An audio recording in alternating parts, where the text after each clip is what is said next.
पहले भारत की जनता east India company से परेशान थी, अभी जनता रिलायंस इंडिया कंपनी से परेशान है। शिवहर से राजद के विधायक और आनंद मोहन के पुत्र चेतन आनंद दरभंगा गेस्ट हाउस में पत्रकार को संबोधित करते हुए केंद्र और राज्य सरकार पर जमकर हमला बोला। उन्होंने क्या कुछ कहा है, देखें पूरा वीडियो।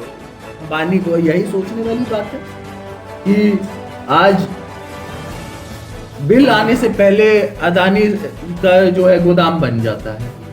हाँ, जब इसके ऊपर डिस्कशन होना होता है तो पार्लियामेंट में जो है ताला लग जाता है ये कहते हुए कि कोरोना का समय है। तो अगर कोरोना का समय है तो बिहार इलेक्शन क्यों हुआ? अगर कोरोना का समय है तो बंगाल इलेक्शन क्यों हो रहा है? ये सोचने वाली बात है, लोगों को ये सोचना होगा। हम यहाँ पर लोगों को बताने के लिए भी आए हैं और हम ये मानते हैं कि जनता बेवकूफ नहीं है, जनता सब कुछ देख रही है। अगर ये सरकार सोच रही है कि धीरे धीरे हिटलर शाही की तरफ जाना है तो जनता देख रही है और समय पे आने पे जनता पूरा हिसाब करेगी। जिस तरीके से जनता ने बिहार में हिसाब कर दिया था वो तो गनीमत है कि ये लोग किस तरीके से धांधली करके अपना सरकार बना पाए, ये देखने वाली बात है। हाँ, पोस्टल बैलेट को जो है खारिज कर दिया गया, 500 600, ये देखने वाली बात है और समय आने पे करेंगे। क्या एक खास जाति समुदाय से आप आते हैं, राजपूत समाज, क्या आप अपने आप को राजपूत समुदाय का लीडर मान रहे हैं? देखो, बात ऐसी हम मानते हैं कि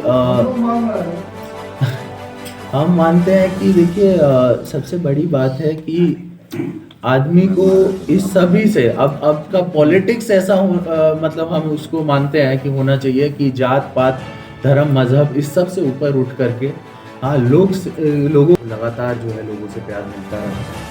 आज उसी कड़ी में हम यहाँ पर आए हैं और लोगों का प्यार हमको मिल रहा है, तो मेरा सौभाग्य है। दरभंगा की जब हम लोग बात करते हैं तो यहाँ की समस्याएं जो हैं वो पिछले बहुत सालों से जिसको अनदेखा कर दिया गया वो भी दिखाई देती है। जैसे आपको कई एक चीनी मिल, पेपर मिल, अन्य जो थे यहाँ पर बहुत पहले से फैक्ट्री लगे हुए थे, सभी का जो आज कंडीशन है, ऐसा लगता है कि मतलब इसके ऊपर किसी का ध्यान नहीं जाता। और ख़ास करके अगर आप देखिएगा तो रोज़गार की जो बात कर रही है ये सरकार, 19 लाख अब तो 20 लाख बोल दिया गया।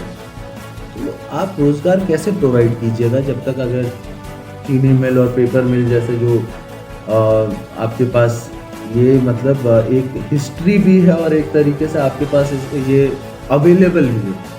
हाँ, और जो अवेलेबल फैक्ट्री है अगर वही नहीं चलेगा तो फिर रोज़गार कहाँ से पैदा होगा, ये सोचने वाली बात है। आज क्या हो रहा है पूरे देश में, पूरे देश का तो पहले अभी नहीं, लेकिन अगर आप दरभंगा में ही बात कीजिएगा तो एयरपोर्ट खुल गया है, लेकिन किस तरीके का एयरपोर्ट है, अगर ये तो पहली बार हम देखे हैं कि सड़क से लोग जो है बोटिंग कर रहा है और कोई व्यवस्था जो है पूरा चरमरा रखा है।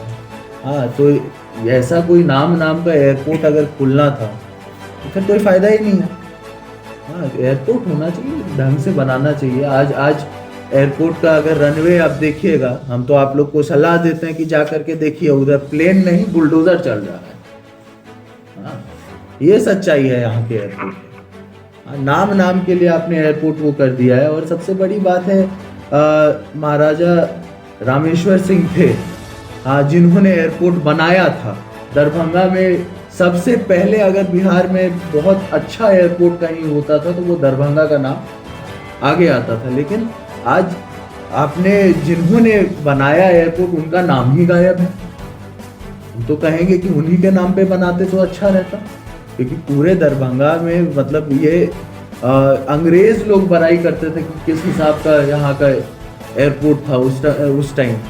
हाँ, और आज एयरपोर्ट आपने जैसे तैसे खोल लिया। वो आधा आपको क्या कहते हैं इसका वायुसेना का है, आधा आपको क्या कहते हैं कमर्शियल है।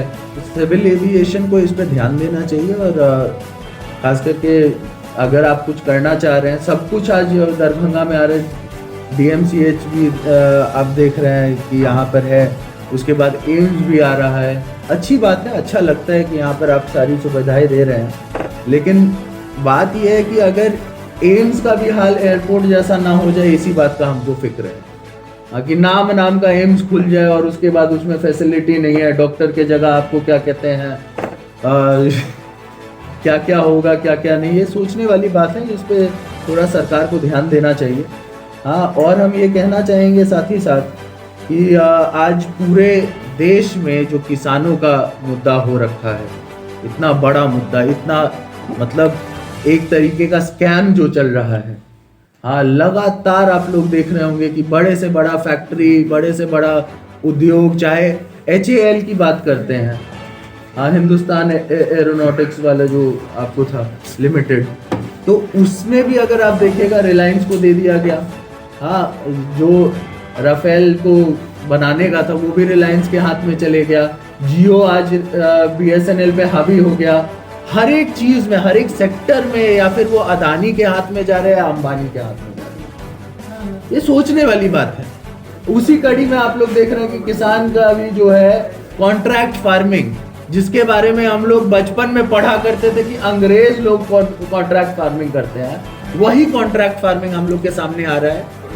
हाँ, और पहले तो ईस्ट इंडिया कंपनी थी, अब लगता है कि रिलायंस इंडिया कंपनी को जो है हावी करके इस पूरे देश का जो है आप देख रहे हैं, रेलवे बिक गया, एयरलाइंस में मतलब एयरपोर्ट तक बेचने का काम किया, यहाँ तक कि आपको भवन निर्माण का काम भी अब प्राइवेटाइजेशन में जा रहा है। सब चीज़ जो है प्राइवेटाइजेशन की ओर ये लोग घसीटने की काम कर रहे हैं।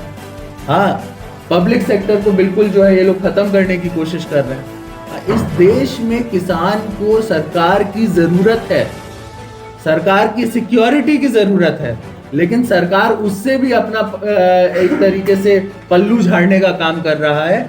और पूरा का पूरा जिस तरीके से जियो और BSNL वाला सिस्टम लाया गया था, उसी सिस्टम के आधार पे आपको क्या कहते हैं, ये आज किसान बिल आया है। ये लोग धीरे धीरे अपना सरकारी जो व्यवस्था होती थी, सरकारी जो आपको पैक्स वैक्स होता था, ये सब खत्म करने की कोशिश की जा रही है।